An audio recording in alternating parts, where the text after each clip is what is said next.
Okay, hello, Ajahn Suchart. I have a question. Can you speak louder and closer to the microphone? Okay, so my first question, if I'm not ready to become a monk, can I still live a householder's life, have a family and children, without increasing attachment and suffering? How should I practice in that situation? You have to constantly think of impermanence, that everything's gonna end one day, sooner or later. Nothing is permanent.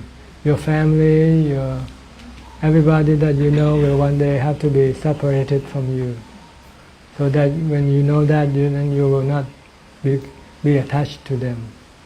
If you don't think constantly, then you can forget, and you become attached to them. And when you have separation, you will have sadness. So you have to remind yourself that this is temporary relationship, not permanent one. And it can end any time, any day, anywhere. And the follow-up one, where is the line between a wise householder life and a life that feeds attachment?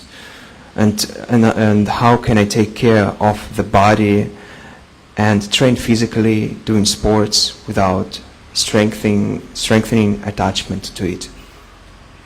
Well, like I said, you have to think of impermanence. You think of death every day. Then you don't overdo what you're trying to do. You do just enough to keep it going.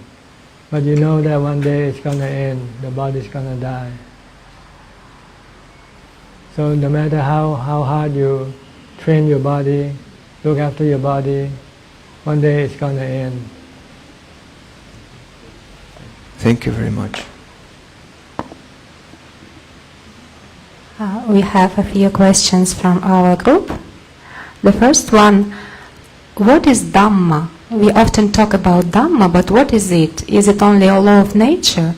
But mental phenomena are also called Dhammas. How to define what is Dhamma? Well, there are many definitions for Dhamma. The main definition is the teaching of the Buddha. When we talk about Dhamma, we refer to the teaching of the Buddha, like the Four Noble Truths, the three characteristics of existence. These are Dhamma, teaching of the Buddha. But the word Dhamma in general term, it can mean anything. You can call anything Dhamma. You can call the tree Dhamma, you can call the sky Dhamma, you can call anything. Anything that exists, we call Dhamma. Sabbe Dhamma Anatta. Everything that exists doesn't have a self. There is no self in anything. No self in the water, no self in the sky, no self in the tree, no self in the body. This is, okay, Sabbe Dhamma Anatta. Sabbe means everything, every Dhamma has no self. They are all natural phenomena. Thank you very much. The next question is, how does the teaching about anatta, that there is no permanent individual I, no essence or any basis, agree with the fact that someone is still individually reborn, individually liberated, individually exists in the spiritual world? When you say someone, this is your imagination. There is no someone behind all this action. There are action, but there are no actor behind it. Like the sunrise, the sunset, this is action. And there's nobody driving the sun to rise and nobody drives the sun to go down. It's just a natural phenomenon, natural process. But we have this concept of a self. So everything we see, we try to interpret in terms of self. Every action, there must be an actor behind it. But in fact, there is no actor behind every action. They are just conditions that drive this action. Thank you very much. Next question is, we were reading your autobiography, and Ajahn mentioned that at some point he began to explore his sankharas. Could you explain in more details how this process happens? Is it similar to reflection, like we notice recurring reactions and trying to understand them, trying to understand their causes and how they subside? Or is it some different process where there is no analysis involved, only observation? How exactly does liberation from sankharas occur in your experience? Well, to observe sankharas means to just to be aware of them, to know them for what they are. They rise and cease. They come into existence and then eventually they will disappear. These are all sankhara. Everything that rises will cease one day. Everything comes into being will disappear one day. Like our body, it comes into existence at the time of birth and it will disappear at the time of death. So when we do not react to sankharas, we just observe everything, how it arises and passes without any involvement from our side. We don't want to be attached to them, because when we attach to them we have cravings or clinging, and when we lose something we attach to, we have suffering. If we don't want any suffering, then we don't have any attachment to anything, because we know we cannot be attached to them forever. One day they will have to be separated from us. Thank you very much. The next question is from one girl in our group. I was told to always watch only my own actions, watch over myself, not other people. That I should look at my own actions and never criticize others. But many religions and teachings embrace the concept of judgment, like don't judge others. That is what God or karma is for. Look only at yourself and your actions. But what if our parents have been judging us since childhood, and they continue to judge us, they compare us to others, to other kids who they think have achieved success or are living a happy life? Should we simply not listen to their words, not take them to heart and send them metta instead, or how to deal with such parents? You just have to understand that they are ignorant of the truth. So they just do whatever they've been told to do when they were growing up. So just leave them alone. Let them do whatever they want to do, and you just do what you should do. That's all. Thank you very much. In Satipatthana Sutta, Buddha says that if you practice like how it is described in the Sutta, you can become liberated in 7 days or 7 months or 7 years. But what practice from Satipatthana Sutta does he mean, or all of them together? Or does he mean only 4 Satipatthanas? In the Sutta, the Buddha talked about 3 steps of practices. The first step is mindfulness. You have to be mindful of your body all the time. From the time you get up to the time you go to sleep, keep watching your body. Focus your attention at the body. Don't let your mind go think about some other thing. Then you have continuous mindfulness. Then the next step is to meditate using anapanasati. If you have continuous mindfulness, you can be constantly mindful of your breath, and your mind will then be able to enter into jhana. Now this is the second step. The goal is to get to jhana, to get to equanimity, because you need equanimity to stop your defilement. Once you have reached the second stage, then the third stage is to study the nature of the body, feeling and mind, so that you see that they are anicca, dukkha, anatta. Once you see them as anicca, dukkha, anatta, then you will not have anything to do. You don't want to have anything to do with them. You leave them alone. Leave the body alone, leave the feeling alone, leave the mind alone. Then you become enlightened. So there are 3 steps you have to practice. First, mindfulness. Second, anapanasati, meditation using the breath to get into jhana.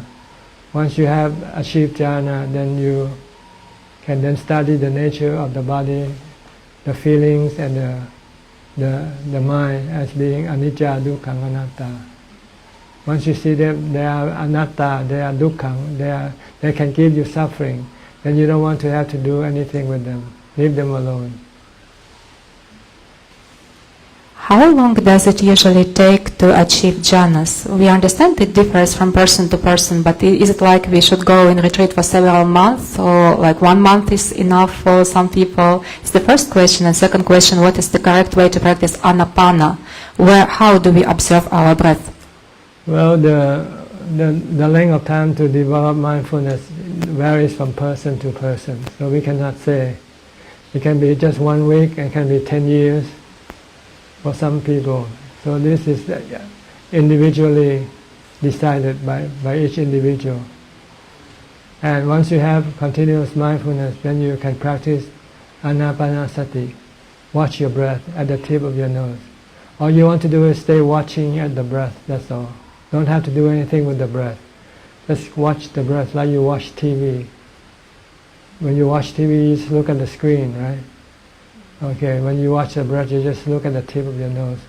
Watch the breath coming in, watch the breath going out. Don't force your breath. Leave the breath alone. If your breath is short, let it be short. If it's going to be long, let it be long. Don't force, don't do anything to the breath. All you want to do is just to be watching or knowing the breath. If the mind can just be knowing and not thinking, then the mind can enter into jhana eventually. Maybe 5 minutes, maybe 10 minutes, maybe 20 minutes, maybe 1 hour. Depends on your mindfulness, how continuous your mindfulness is. The more continuous, the quicker will the mind become concentrated, become one, become samadhi.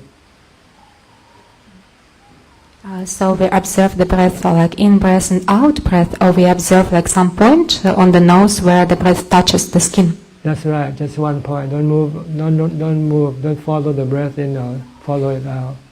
Just stay in 1 point only. You want to make the mind still, see? If the mind moves with the breath, it will not be still.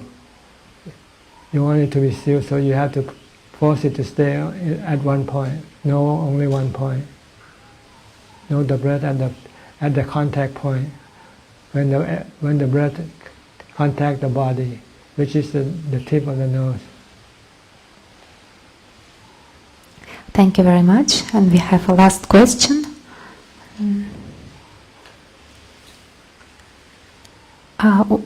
When somebody is worrying about forgetting something important or doing something wrong, like making a mistake, so when such a person tries to stay in the present, anxiety appears.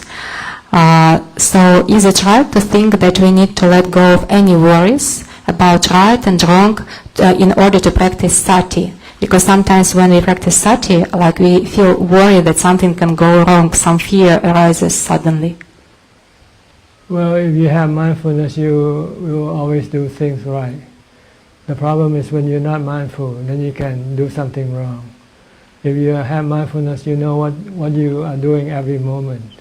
So should be no fear about doing something wrong. And if you should do something wrong, just accept it. That we are human, we are prone to mistakes, we are prone to making something wrong all the time. But we should learn from our lesson, that's all. Use it as a lesson. If we did something wrong, remember it and try not to repeat it again. That's the only thing we can do. But we cannot be perfect in everything. Okay. The last question comes. Yeah. How did you understand that you became liberated? I mean, how can one person understand that now he's Arahant and he will never come back? Well, because the driving force that keep pushing you back here is your craving, see? Your craving for sensual pleasures, craving for being and craving for not being. Once you get rid of all these cravings, then you know you won't be going anywhere anymore. You'll be here forever. Maybe the very last question. What is the best practice when a person is dying? What is most important to bear in mind? Like just learn how to let go everything, trying to see anicca, anatta, dukkha, or some special practice for a dying person? It depends on whether you have trained yourself first or not. If you haven't trained yourself, then you won't be able to do this thing. So you have to be training yourself now before you die. Training to let go of your attachment to your body. By practicing mindfulness and anapanasati. Once you have this, then when you die, you just stay calm and stay with equanimity. Leave the body alone, and you will not suffer any suffering in the mind. There will only be just a pain in the body, but no pain in the mind. But you have to train yourself first. You cannot do it at the moment of death. But if like some relative is dying and we are trying to help him, but he is not a meditator, what is the best way to help? It's too late. Maybe sending metta or meditating next to him, does it help or not? Or you can help physically, take the person to the doctor, pay for the medical bills and so forth. But mentally you cannot do anything for that person. Mentally that person has to do it on their own. Okay, thank you very much, Ajahn. Tomorrow we come again, we think about more questions. That's fine. Meanwhile, we translate these ones. Okay. Thank you so much. You're welcome. พระอาจารย์ do we need to find out our past life and how can we find it out? No need to, because not everybody can recollect past life anyway. It doesn't matter. What you were now not important. What you are now is more important. So what you want to do is to know what are you now. Are you enlightened yet or not? If you're not enlightened yet, then you have to do more practice to become enlightened. That's all you need to know. Okay, thank you. Thank you so much for this opportunity. Konstantin wants to ask the first question. The question is about craving, aversion. I want to ask about craving, aversion. Can you speak a little bit louder, please? Yeah, I would like to ask about craving, aversions, expectations. When it comes to people, it's the hardest kind of attachment compared to objects, to humans, to people who we have expectations with. Maybe it can be relative, it can be a girlfriend or a boyfriend, and how to deal with this kind of feelings, like understanding logically. When understanding logically, yes, it brings suffering, but still it's somewhere deep inside, and then it keeps bothering. So shall I just observe this sensation, or what can I do to deal with this kind of craving, aversion, expectations, and so on? The reason why you have this reaction is because you don't have equanimity. You need to practice jhana. Once you have jhana, then your mind will be neutral, and there will be no aversion or attraction to anything. This is the real way of dealing with your emotions and your attachment. But if you have no aversion, if you have no jhana, it's very difficult for you to resist your attraction or your aversion. So you have to need to practice meditation, a lot of meditation. And in order to succeed in meditation, you need to practice mindfulness before that. You have to be mindful all day long. Like when you come to the temple, what you should be doing is constantly being mindful of your body action. You can be mindful of the mantra Bhutto, Bhutto, to stop your mind from wandering, thinking about this and that. Then when you meditate, your mind can become calm and get into jhana. Once you have jhana, you have equanimity. Then when you see things or hear things, you won't have the aversion or attraction toward them. Thank you very much for your answer. Okay. To follow up, do we understand it right that when we come to the temple to practice, our main goal is sati, and for practicing anapana we should go to solitary retreat where there are no other people around? Yes, if you're alone, it will be easier for you to meditate. If you're around people, you have to interact with them, and you have to think when you interact with people, and then the more you think, the harder for you to get into jhana. So for serious meditator, they usually tend to go into solitary confinement, really, just to not expose themselves to any outside source, people or things, or sensual objects. So it would be easier to maintain mindfulness and meditate to calm the mind with. And while we are surrounded by other people, so the best way is to keep practicing sati. Yes, as much as you can. And if you react, you should react with loving kindness or compassion. How to develop loving kindness? To treat everybody as your friend, your lover. If you think everybody is your lover, then you'll treat them with loving kindness. But if you think they are your enemies, then you treat them with hatred. Thank you very much. There are a lot of questions, so if we take too much time today, we better continue tomorrow. It's okay because... Okay. Yeah. The first question is, Buddhism doesn't speak of a soul, only of a body and mind. Then what or who is reborn, achieves enlightenment, observes breath and the sensations in the body? And what remains after enlightenment if all defilements are removed? The mind is like the spirit or the soul. It's the non-physical part of our body. Our life, we have two parts, physical and spiritual. The spiritual part you can call soul, you can call it anything, but it's not physical, it's not the body. When the body dies, the mind doesn't die with the body. It's the mind that go out and take up a new body, take rebirth, if the mind still have cravings. Once you practice meditation and wisdom and you can eliminate all cravings from your mind, then the mind will not take up rebirth anymore. It still exists, but exists without the body. Like when you're in meditation, the mind exists alone. It's separate from the body temporarily. And that's how the mind will exist once there is no body, no rebirth. Like the Buddha and his noble disciples. They still exist, but they just don't have body to communicate with us, that's all. They don't need to, they don't have to, they don't want to.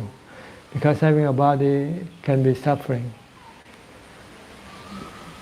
So the mind is something similar to the soul in other religions? Yes, it's just a name that people give to this mind.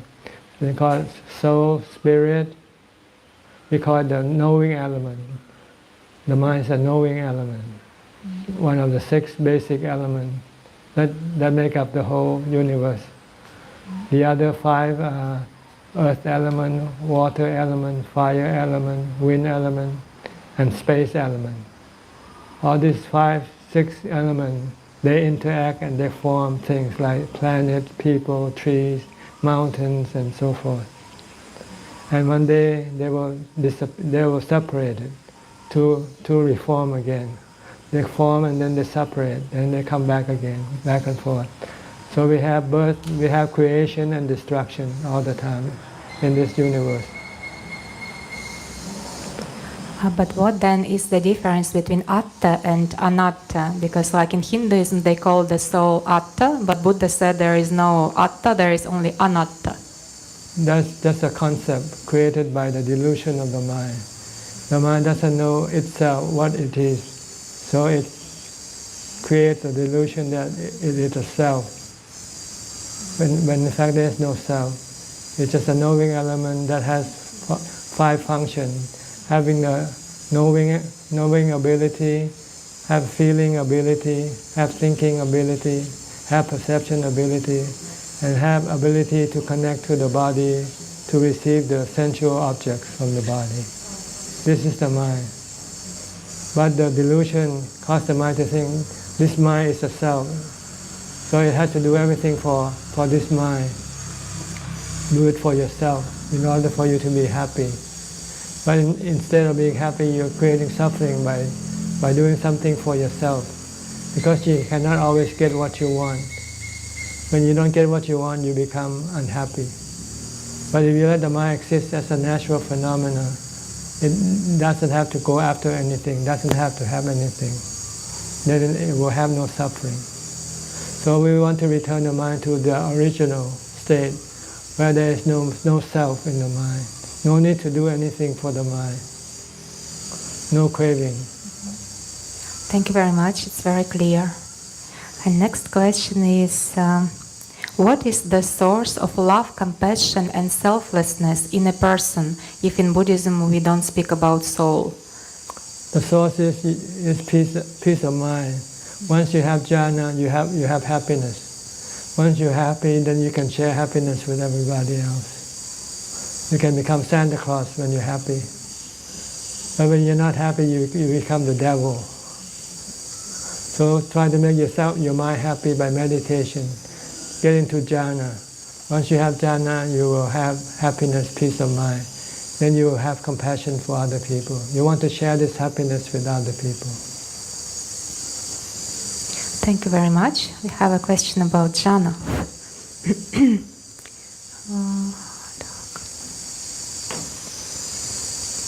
How long should one spend continuously concentrating on an object to achieve the first jhana? It's the question from our friend Julia. I practice Anapana, Sampajanya continuously, and currently I can concentrate on an object without distractions for 20-25 minutes. Well, just do it until the mind get to the fourth jhana, when the mind becomes still and peaceful and happy. Before that, you still have to concentrate on your meditation object. Even if you feel some happiness, some joy, it's not yet enough. You have to continue to focus on your meditation object until you get to emptiness, get into equanimity, get into peace of mind. Then you can stop there. You will stop there automatically once you get there. So there's no need to worry about how to do when you get there. Worry about how to get there. And the way to get there is to focus your attention on your meditation object only. So how long should be this awareness of breath? Because most of us, we can concentrate for about half an hour, but I think to get to the jhana, we need to concentrate for several hours continuously. It depends on how strong your mindfulness is. If your mindfulness is continuous and very strong, you can get into jhana in 5 minutes. And after you get there, then you can stay there for many minutes, many even hours. Depends on how strong your mindfulness is. So the key to the success of meditation is practicing mindfulness first. Okay, thank you very much. The next question is, where do enlightened beings go after death? And you mentioned the spiritual world yesterday. What does it represent in Buddhism? What does an enlightened person do in this spiritual world? Remains in the spiritual world. It doesn't take physical existence anymore. It doesn't take up rebirth. So it exists alone by itself and be happy. That's all. But this mind in spiritual world, can it communicate to other minds? So it just like is in incomplete state of peace and doesn't want to do anything? Yes, because that's the best position for the mind to be safe from suffering. You have to be alone, to be totally disconnected with everything and everybody. Thank you very much. The next question is, if a person breaks shila, or relapses into old habits, how can they avoid feelings of guilt and despair? Just admit that you have done something wrong and try not to repeat the same mistake again. That's all you can do. Or you can punish yourself, like maybe don't eat for 2 days or something like that, to punish yourself, so that next time you won't do the mistake again, the same mistake again. Sometimes you need punishment to make you become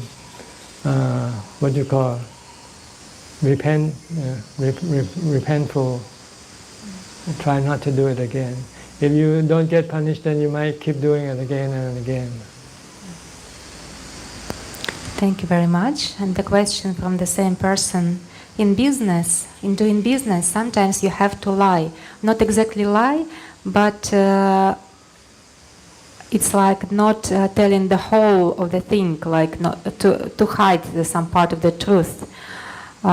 Because you understand that if you tell the truth, there will be large fines, administrative penalties for violations, and I cannot let the owner's business down, but at the same time I understand that I am harming my soul. That's the dilemma I am facing right now. You have to choose what you want. You want to save your soul or you want to save your money.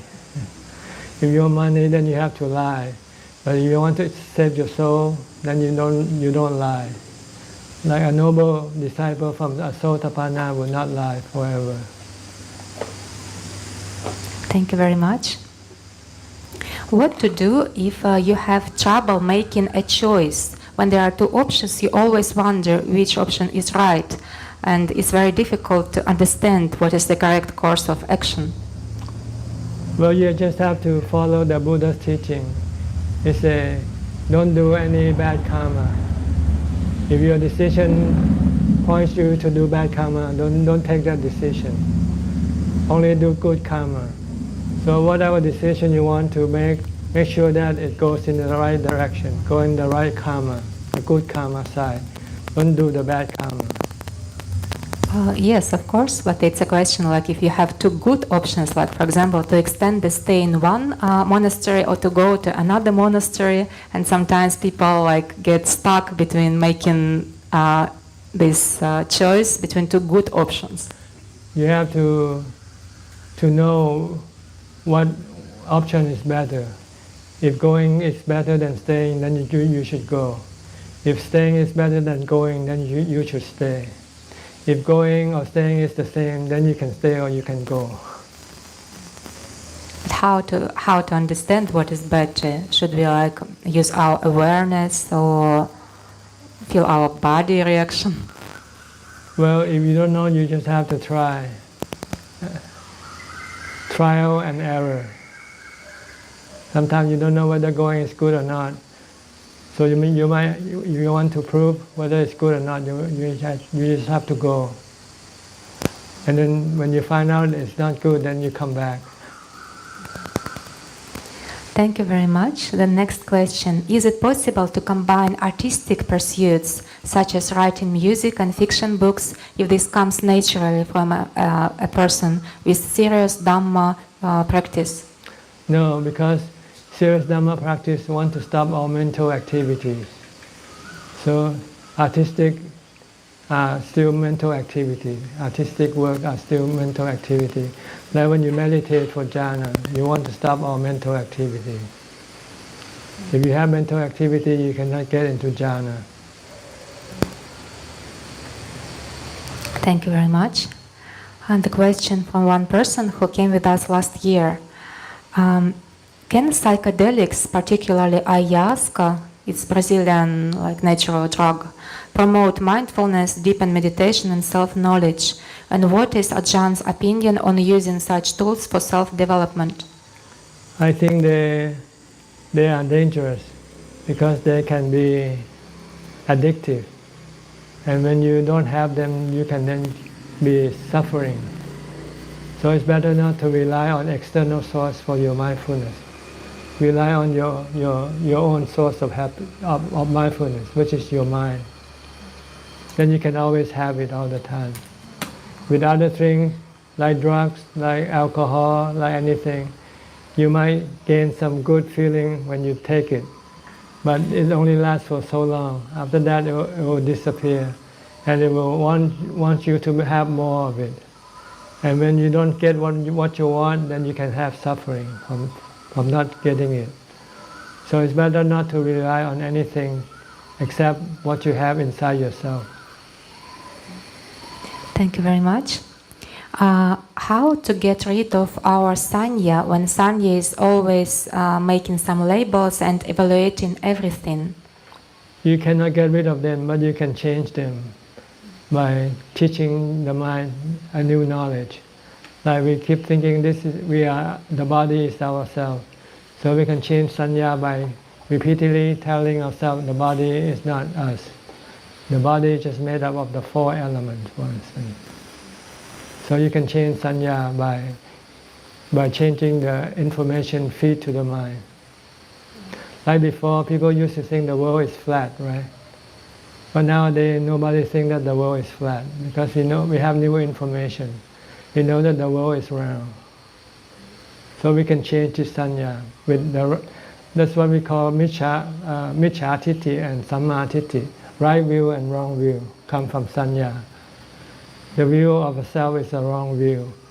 The view without a self, no self, is the right view. So we want to teach the mind the right information.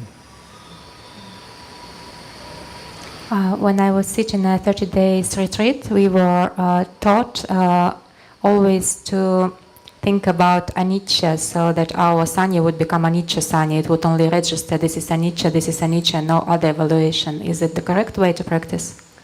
Not during meditation. When you meditate, you don't want to think anything. You want to still the mind, stop the mental activity. But after meditation, when you want to something, you tell yourself, this is anicca, it's impermanent. You can get it, maybe, but you'll lose it one day. When you lose what you get today, you'll become sad.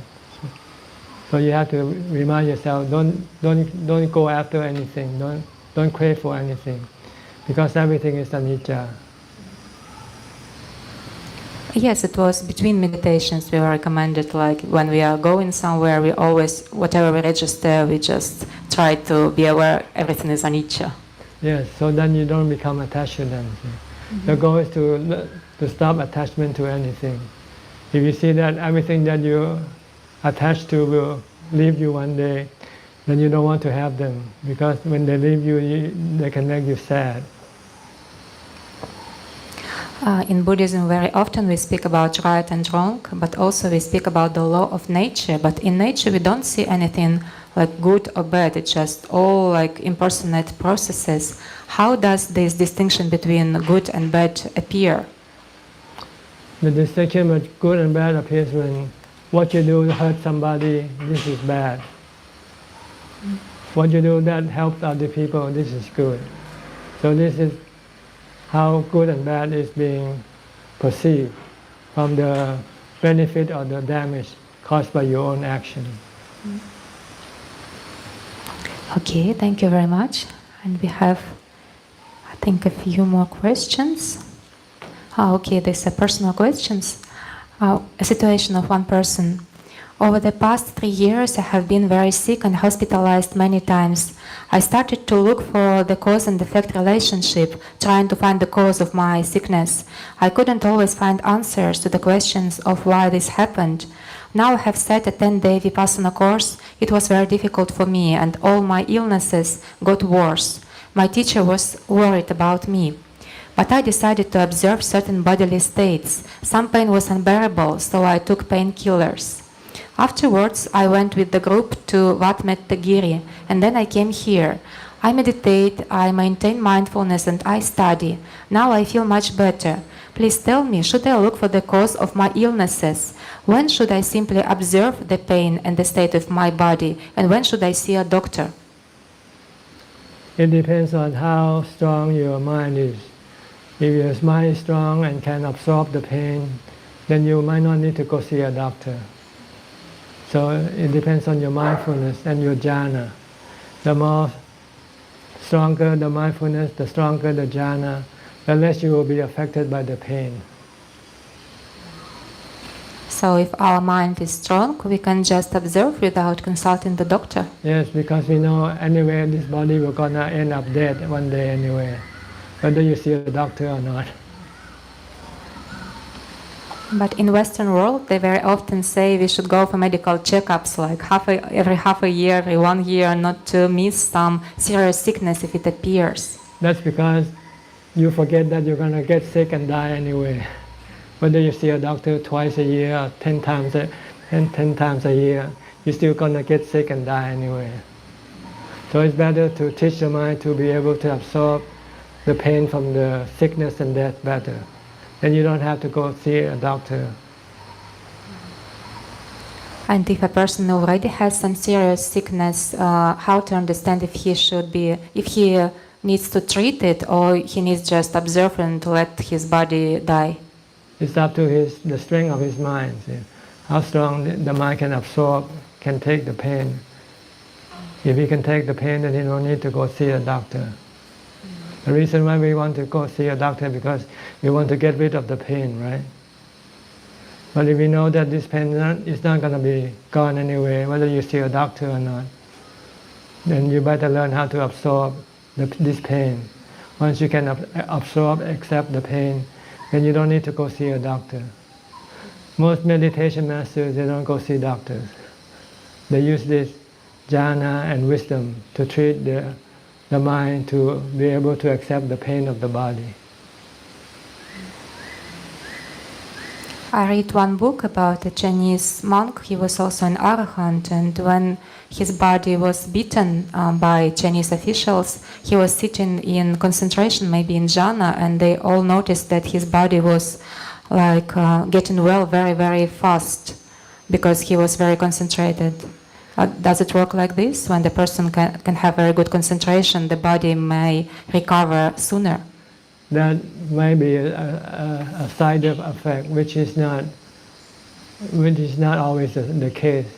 Maybe sometimes it works, sometimes it doesn't. But the goal of concentration is to protect the mind from suffering, from the pain of the body. Thank you very much. And the question from the same person: why do we get sick?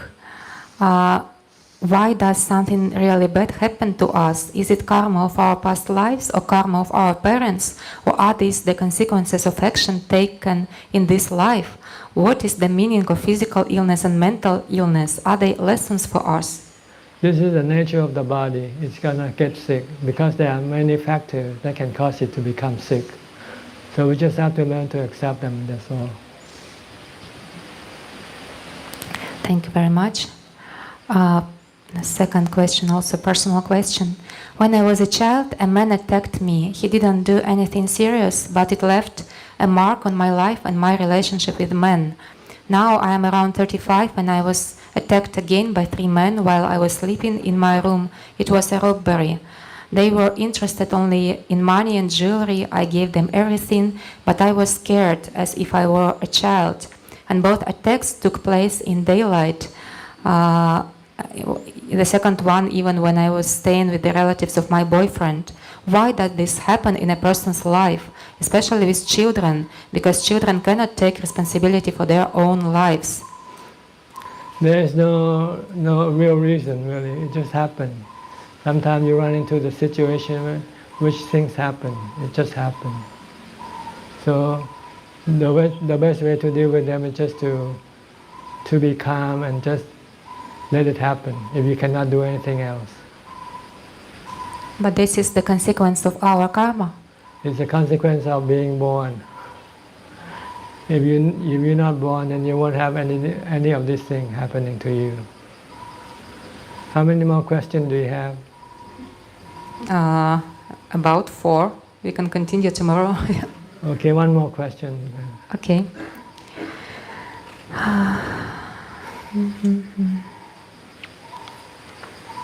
One girl is asking, I'm not sure you do this, but she asked me very much, so that I ask you. She cannot become pregnant, and some people told her she needs to ask many holy people to get a blessing so that she could conceive a child.